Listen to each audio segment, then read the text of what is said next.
चलिए आगे बढ़ते हैं। टोक्यो ओलंपिक्स में कुश्ती में ब्रॉन्ज मेडल जीतने वाले बजरंग पुनिया का हरियाणा के सोनीपत में उनके पैतृक आवास पहुंचने पर जोरदार स्वागत हुआ। भारी संख्या में स्थानीय लोगों ने पहुंचकर बजरंग पुनिया का स्वागत किया। बजरंग पुनिया के स्वागत में ढोल भी बजाए गए।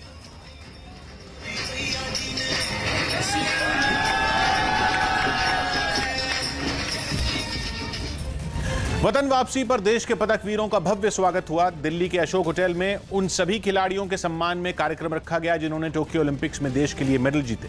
खिलाड़ियों को सम्मानित करने के लिए खुद खेल मंत्री पहुंचे, जिनके स्वागत में एक बड़ा कार्यक्रम रखा गया। शुरुआत में खेल मंत्री ने सभी खिलाड़ियों के साथ एक ग्रुप फोटो खिंचवाई और फिर सम्मान समारोह शुरू हुआ। खेल मंत्री ने भी नीरज चोपड़ा के गोल्ड की खूब तारीफ की।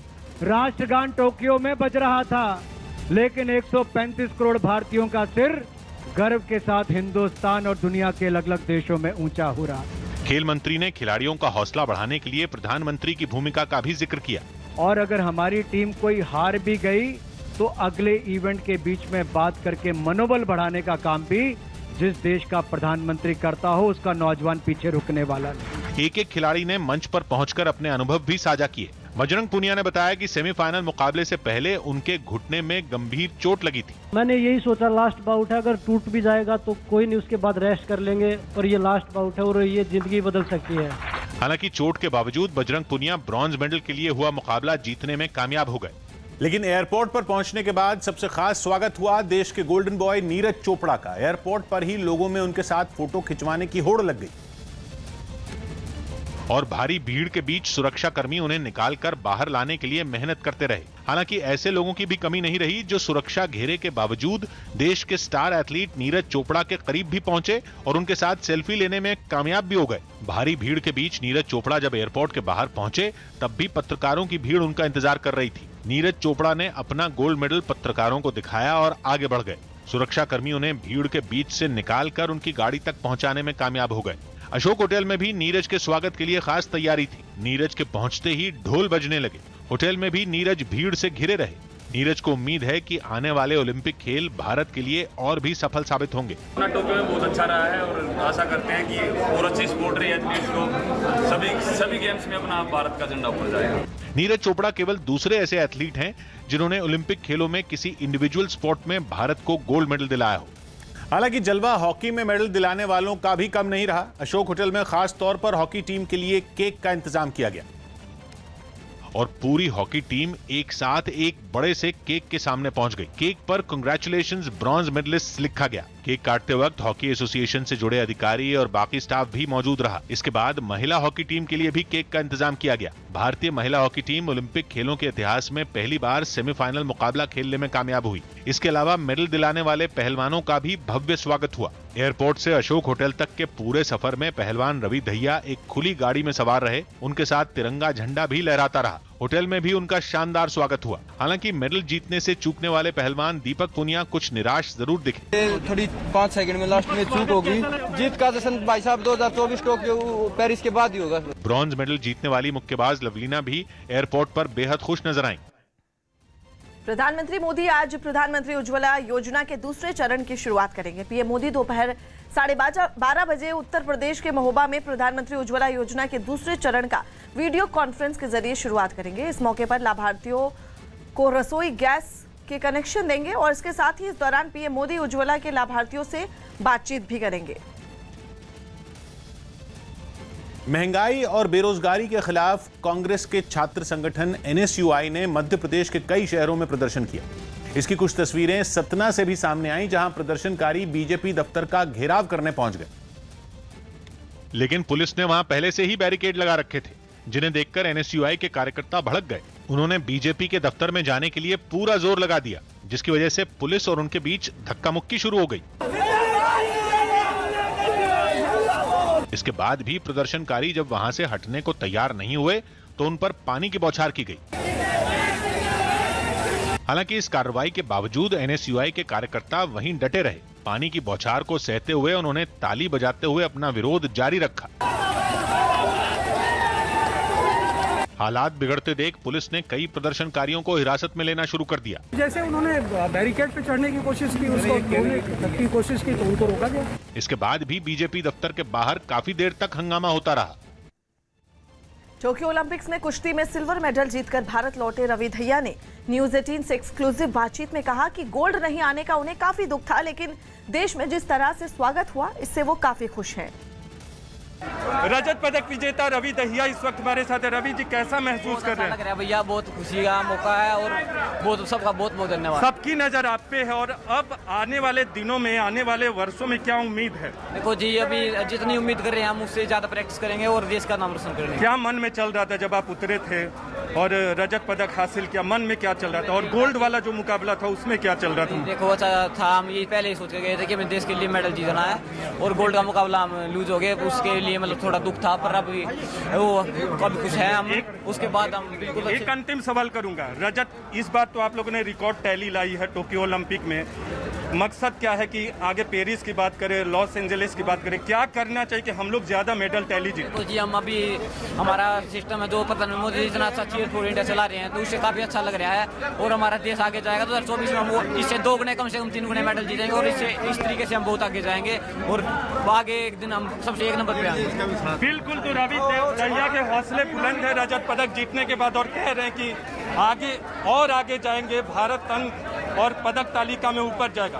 कैमरा पर्सन उमेश शर्मा के साथ नीरज कुमार, न्यूज 18 इंडिया, दिल्ली।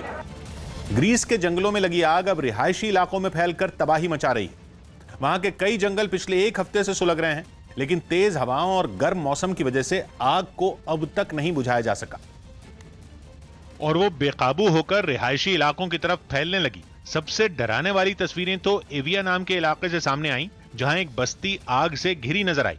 कई इमारतें भी आग की चपेट में आ गईं। आग से लड़ने के लिए सरकार की तरफ से भी पूरी ताकत झोंक दी गई। वहां कई हेलीकॉप्टर और विमान आग बुझाने के अभियान में उतार दिए गए। सामने आई तस्वीरों में कई हेलीकॉप्टर लपटों पर पानी की बौछार करते नजर आए। कई विमान भी जंगल के ऊपर उड़ान भरते दिखे।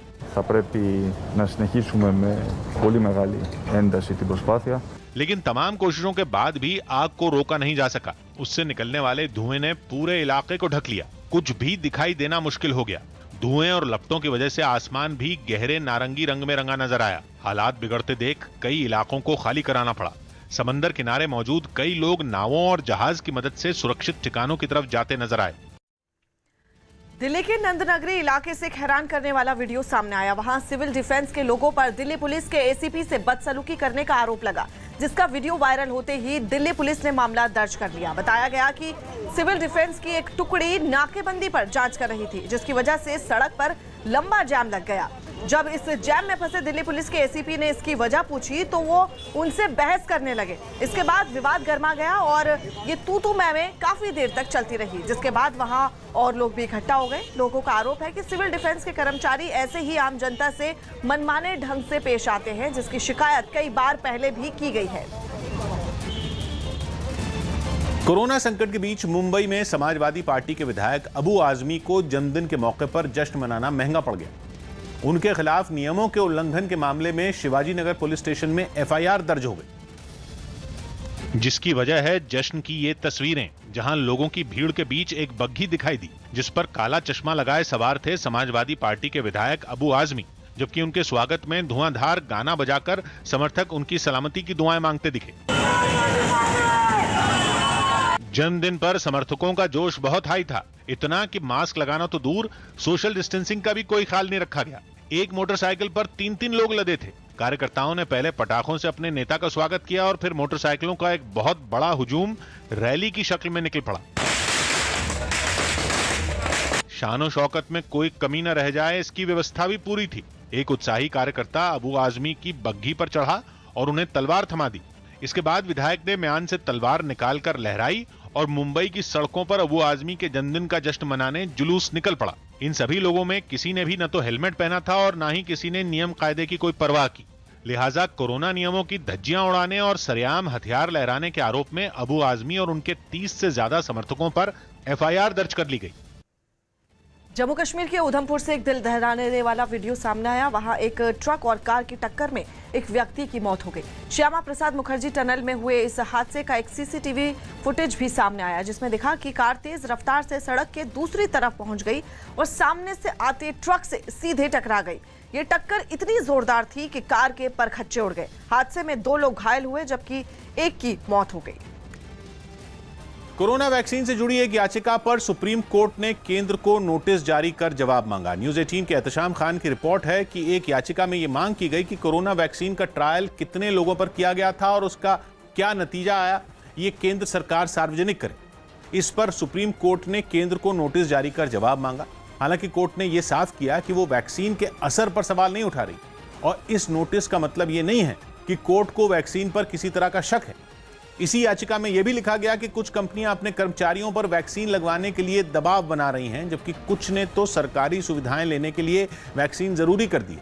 इसी मुद्दे पर भी सुप्रीम कोर्ट ने केंद्र को नोटिस जारी किया और दोनों मुद्दों पर 4 हफ्तों के अंदर जवाब दाखिल करने को कहा गया। सिद्धू ने अपनी ही सरकार के खिलाफ फिर मोर्चा खोल दिया। पंजाब कांग्रेस अध्यक्ष नवजोत सिंह सिद्धू ने अपनी ही सरकार के खिलाफ फिर कुछ ट्वीट किए, जिसमें उन्होंने नशे के मुद्दे को उठाया। साथ ही उन्होंने पूछा कि पुलिस की एसआईटी ने इस पर अब तक क्या कार्रवाई की। पंजाब के सीएम अमरिंदर सिंह सुबह दिल्ली पहुंचेंगे, जहां उनकी पार्टी अध्यक्ष सोनिया गांधी से मुलाकात होगी। चर्चा है कि इस बैठक में कैबिनेट फेरबदल और पार्टी के काम पर बात हो सकती है। दिल्ली के बाबा साहेब आम्बेडकर अस्पताल में नार्को टेस्ट की शुरुआत हो गई। इससे पहले इस टेस्ट के लिए आरोपियों को अहमदाबाद भेजा जाता था। जो क्राइम है उसको सुलझाने में सहायता मिलेगी।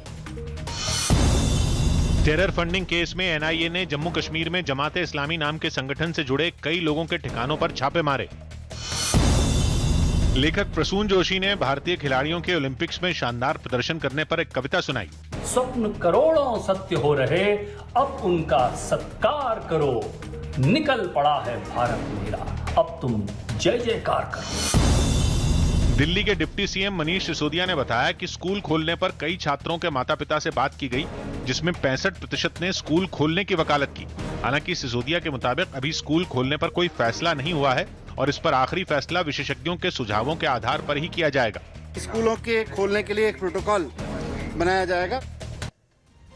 टोक्यो ओलंपिक्स में पुरुष हॉकी में ब्रॉन्ज मेडल जीतकर भारत लौटे भारतीय हॉकी टीम के कप्तान मनप्रीत सिंह ने न्यूज़ 18 से एक्सक्लूसिव बातचीत में 41 साल बाद मेडल जीतने पर खुशी जताई। ओलंपिक में हॉकी में भारत का गौरव लौटाने वाली टीम के कैप्टन मनप्रीत इस वक्त हमारे साथ हैं।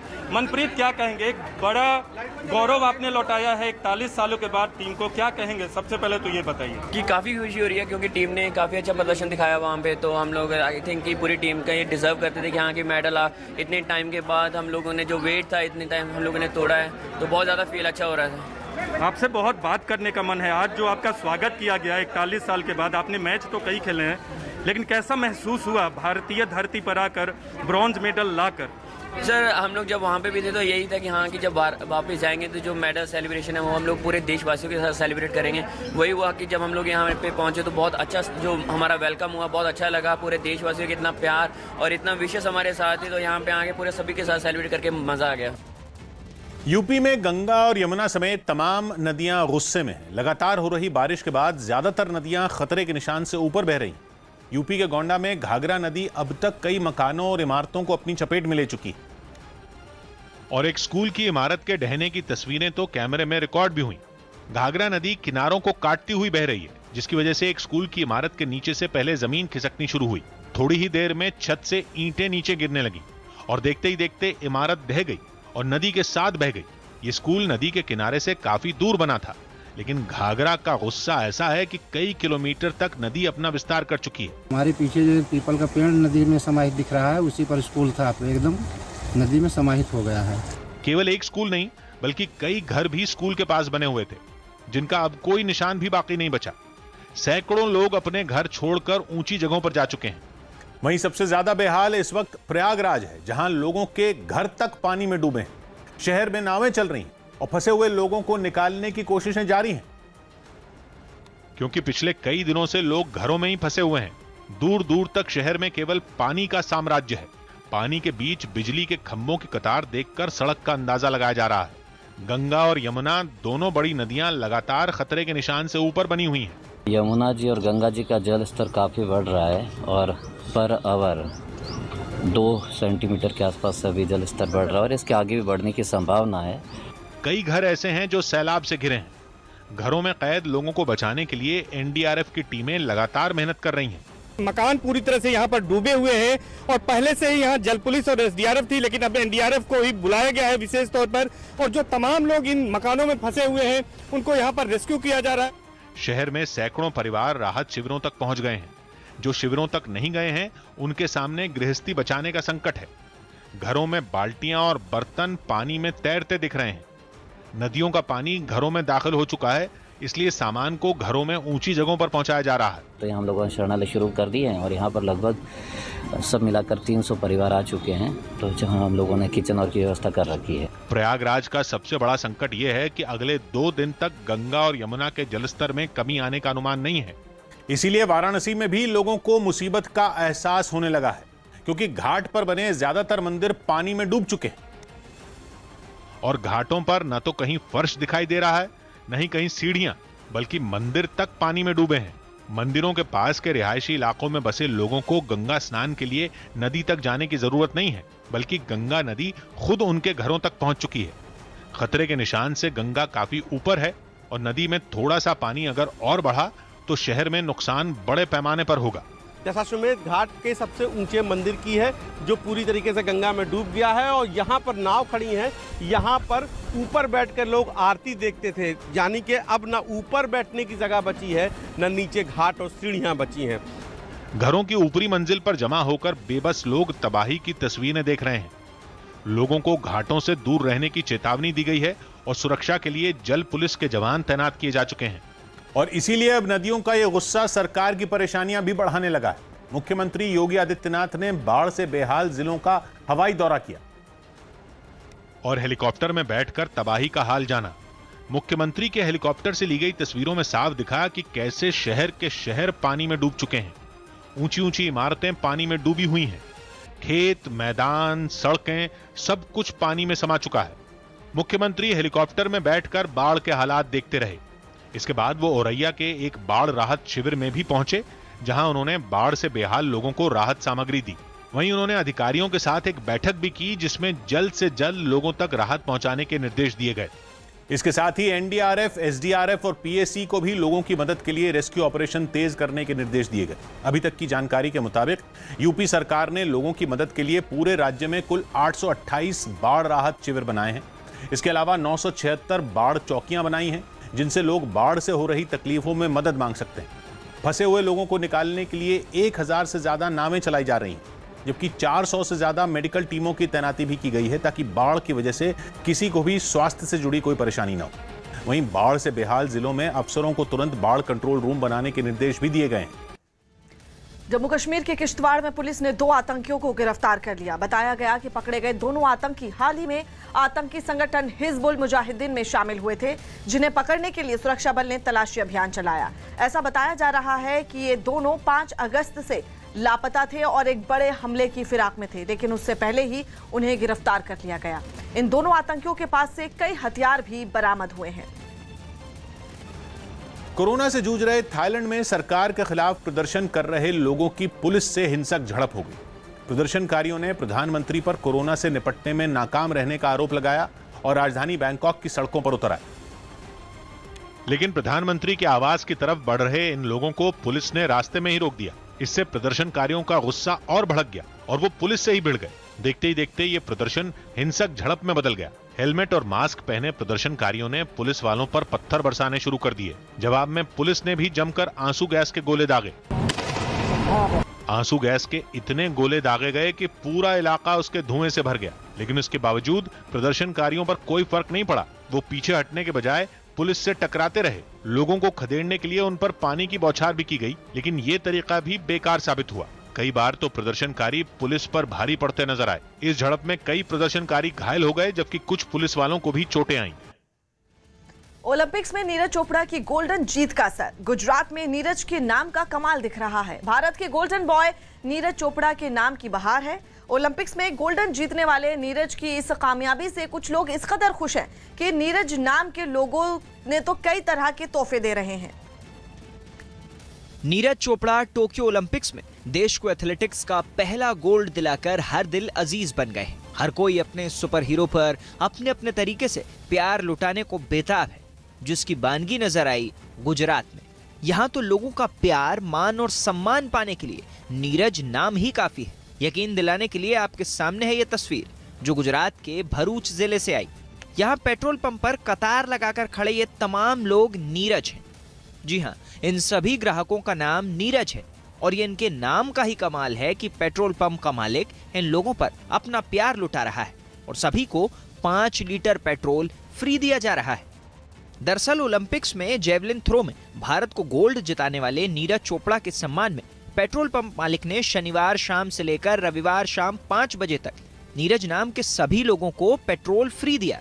पेट्रोल भरवाने से पहले आई कार्ड या लाइसेंस मांगा जाता, उसमें नीरज नाम की सही पहचान होने पर फूल के गुलदस्ते से सम्मान किया जाता और पेट्रोल फ्री दिया जा रहा था। ओलंपिक गेम्स में नीरज चोपड़ा ने जो गोल्ड मेडल प्राप्त किया है उसी को सम्मानित करने के लिए हमने हमारे इस पेट्रोल पंप पर एक छोटा सा प्रयास किया है, जिसमें हम कोई भी नीरज नाम का व्यक्ति उसका खुद का आईडी प्रूफ लेकर आता है तो उसको हम 501 रुपये का पेट्रोल फ्री में दे रहे हैं। इतना ही नहीं, गिरनार पहाड़ पर जाने के लिए रोपवे राइड है।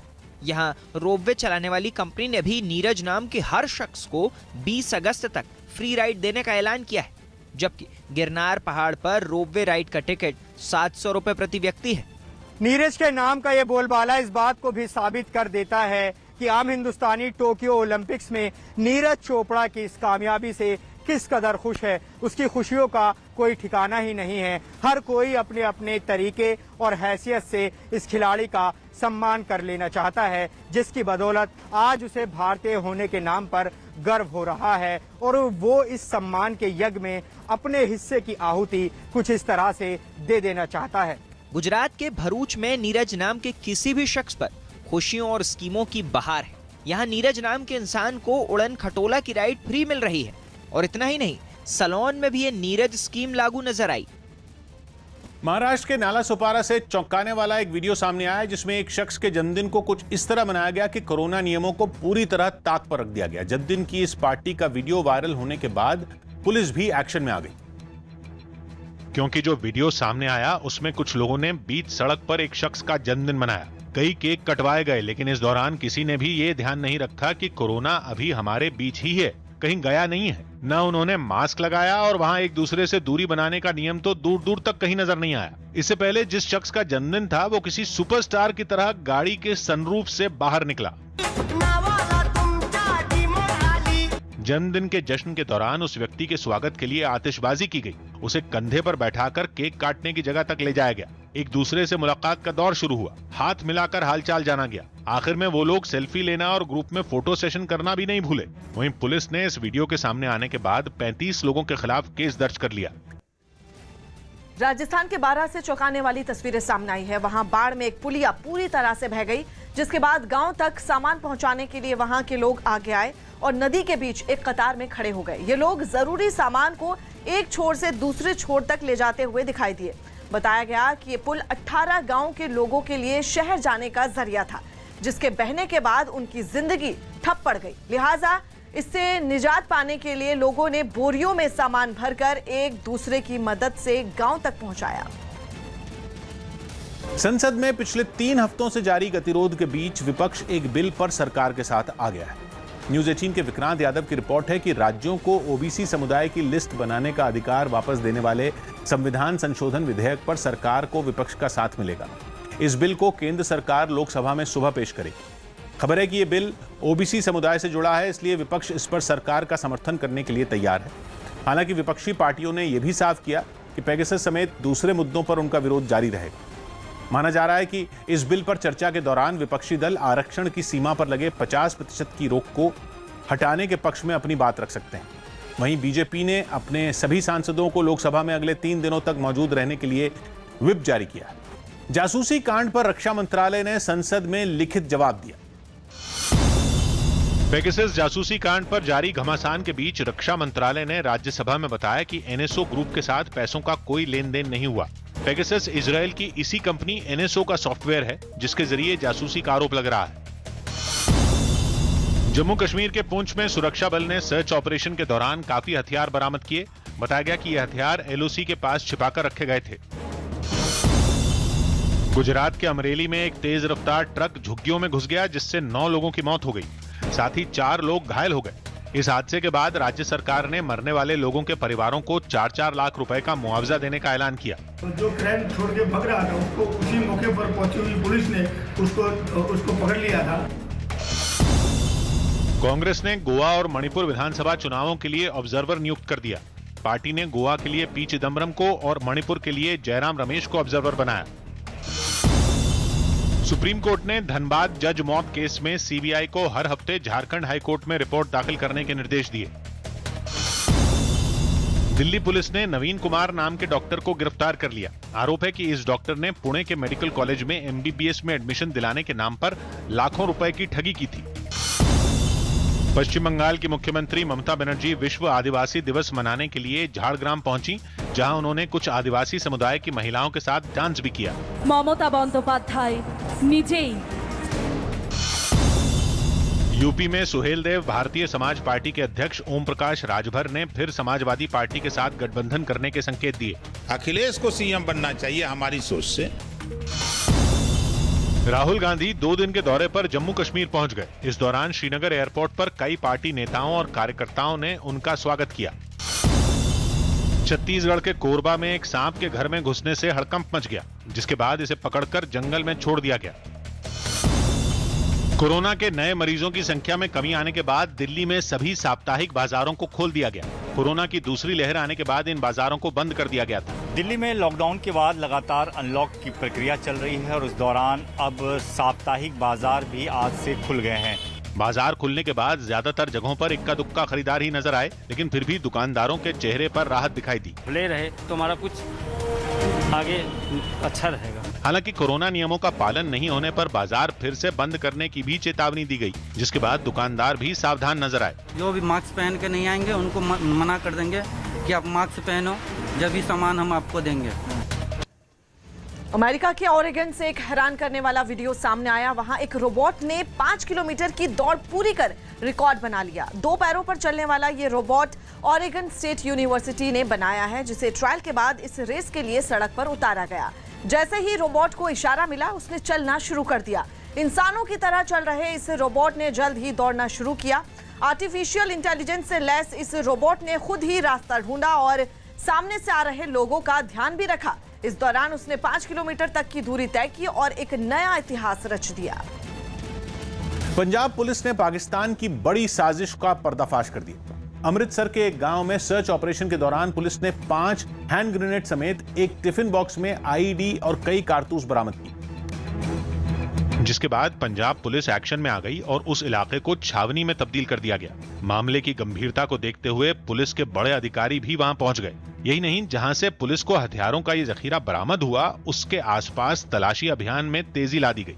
पीछे एक पुल नजर आ रहा है, उसके नीचे से ये पूरी सामग्री बरामद हुई है, जिसमें हैंड ग्रेनेड हैं। इन विस्फोटकों में सबसे चौंकाने वाली चीज टिफिन बॉक्स के रूप में नजर आई। बच्चों के प्लास्टिक के टिफिन बॉक्स में आईईडी फिट किया गया था। तो ये टिफिन बॉम्ब है, इसको हमने रिक्वेस्ट करके एक नेशनल सिक्योरिटी गार्ड एनएसजी की एक टीम आई है जिन्होंने अभी प्रिलिमिनरी उसका निरीक्षण किया है। बताया गया कि गांव के लोगों ने ड्रोन की आवाज सुनते ही पुलिस को खबर कर दी। यही वजह रही कि आतंकी अपने मंसूबों में कामयाब नहीं हो सके। क्योंकि पंजाब पुलिस ने ड्रोन देखे जाने की खबर मिलने के बाद अमृतसर के उस गांव में चप्पे चप्पे की तलाशी ली, जहां से हैंड ग्रेनेड, टिफिन बॉक्स में आईडी और कई कारतूस बरामद किए गए। बताया गया कि टिफिन बॉक्स में फिट किए गए आईडी का इस्तेमाल टाइम बम की तरह होना था। यही नहीं, आतंकवादियों ने इस तरह की तैयारी की थी कि फोन के जरिए भी इस बम को ऑपरेट किया जा सके। माना जा रहा है कि हथियारों का ये जखीरा ड्रोन के जरिए सीमा पार से भेजा गया था। इन विस्फोटकों को बरामद किए जाने के बाद पूरे पंजाब में अलर्ट जारी कर दिया गया है। उत्तर प्रदेश के बागपत से एक हैरान कर देने वाला वीडियो सामने आया। वहां एक सांड को खुदाई करने वाली मशीन के जरिए रेस्क्यू किया गया, जो कि एक नाले में गिर गया था। इस सांड को निकालने के लिए पहले तो 2 लोग उस गंदे नाले में उतरे और फिर उसे 2 रस्सियों के सहारे कुछ इस तरह से बांधा गया कि उसे एक बार में उठाया जा सके। इसके बाद खुदाई करने वाली मशीन की मदद से उस भारी भरकम सांड को बाहर निकाला गया, जिसमें करीब 1 घंटे से ज्यादा का वक्त लगा। मैं और मेरा स्टाफ तुरंत गए, उसमें बिजार को निकाला, लगभग 1-1.25 घंटा उसमें लग चुका।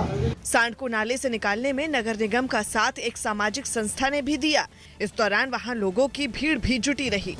अफगानिस्तान में जारी भीषण जंग के बीच तालिबान ने वहां के कई अहम इलाकों पर कब्जे का दावा किया। विदेशी सैनिकों के अफगानिस्तान छोड़ने के साथ ही तालिबान एक-एक कर वहां के कई इलाकों पर कब्जा जमाते जा रहा है। हालांकि अफगान सेना भी पलटवार कर रही है और उसने हेलमंद प्रांत में तालिबान के कई ठिकानों पर हवाई हमले किए। सामने आई तस्वीरों में अफगान सेना के विमान बम बरसाते नजर आए। वहां एक स्कूल और एक अस्पताल भी हमले की चपेट में आकर बर्बाद हो गए। खबर है कि इन हमलों में तालिबान को भारी नुकसान पहुंचाया गया। हालांकि पूरी ताकत झोंकने के बाद भी सेना तालिबान के आगे बढ़ने की रफ्तार नहीं रोक सकी। जबरदस्त जंग के बाद कुंदूज प्रांत की राजधानी पर भी तालिबान का कब्जा हो गया और उसके लड़ाके शहर के अंदर दाखिल हो गए। निमरोज में भी तालिबान ने सेना को पीछे धकेल दिया। वहां से सामने आई तस्वीरों में अफगान सैनिक पीछे हटते नजर आए।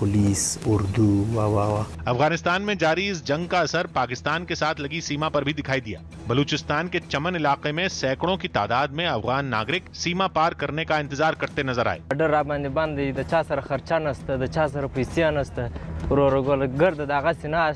पाकिस्तान के साथ वीजा नियमों पर हुए विवाद के बाद तालिबान ने अपने कब्जे वाली सीमाओं को बंद कर दिया, जिसका जरूरी चीजों की सप्लाई पर भी बुरा असर पड़ा। देश के प्रधानमंत्री नरेंद्र मोदी ने संयुक्त राष्ट्र सुरक्षा परिषद की बैठक में भारत की तरफ से पहली बार ओपन डिबेट की अध्यक्षता की। समुद्री सुरक्षा से जुड़े इस डिबेट में सदस्य देशों के राष्ट्रीय अध्यक्षों के सामने पीएम मोदी ने कई अहम बातों का जिक्र किया। इस दौरान पीएम मोदी ने जहां समुद्री रास्तों के दुरुपयोग पर चिंता जताई, तो वहीं समुद्री चुनौतियों से निपटने के लिए 5 अहम सिद्धांतों का भी जिक्र किया गया। ये तस्वीरें देश को गौरवान्वित कर देने वाली हैं। ये तस्वीरें भारत के मान और प्रतिष्ठा को बढ़ाने वाली हैं। ये तस्वीरें दुनिया के उस सबसे बड़े मंच की है जहां देश के प्रधानमंत्री नरेंद्र मोदी की अध्यक्षता में खुली बहस का आयोजन किया गया है। संयुक्त राष्ट्र सुरक्षा परिषद की इस बैठक में पीएम मोदी भारत के पहले प्रधानमंत्री हैं जिनकी अध्यक्षता में इस ओपन डिबेट का आयोजन किया गया। वीडियो कॉन्फ्रेंसिंग के जरिए इस ओपन डिबेट की अगुवाई करने वाले प्रधानमंत्री नरेंद्र मोदी ने यूएनएससी के मंच से समुद्र सुरक्षा पर दुनिया को बड़ा पैगाम दिया। फ्री मैरीटाइम ट्रेड भारत की सभ्यता के साथ अनादि काल से जुड़ा हुआ है। हजारों वर्ष पहले सिंधु घाटी सभ्यता का लोथल बंदरगाह समुद्री व्यापार से जुड़ा हुआ था।